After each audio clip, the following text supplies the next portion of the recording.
السلام عليكم، مرحبا بكم مشاهدي المشاهدات. نتمنىكم تكونوا بخير وعلى خير وفي حسن الاحوال. اليوم ان شاء الله غادي ندير معكم هاد الشجره ديال النقد، نبت في الجبل. هذه دواء ديال الغداد. راه واحد السيده من العائله كانوا فيها، كنعطيها الطبيب الرانديفو باش تقلعهم، وتبعتها شهر تفطر من الصباح للصباح على نص كاس مره. ومن مشات باش دير العمليه قال لها صافي راه مدابو بلا ما تحتاجي العمليه.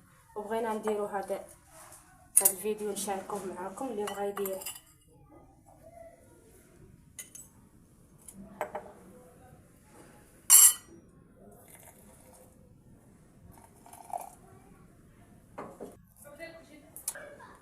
هيا درتها هنا، راني غاسلها من قبل وتيبس غير في الظل هذا الربيعه اللي ديال العشوب كيف ما كان. راني غاسلها من قبل وبغيت دوك نشللها شويه بالماء الحامي ونديرها هنايا. هيا غادي ندير لها الماء الطايب وتبات هنايا.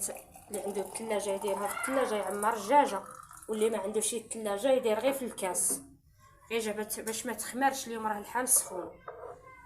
ونتمناو الشفاء، ونتمناو هذا الشيء يعجبكم، وتعاونوني بالجيمات والكومونطيرات، تشاركوني مع احبابكم وصحابكم، وربي معيننا ومعين الجميع.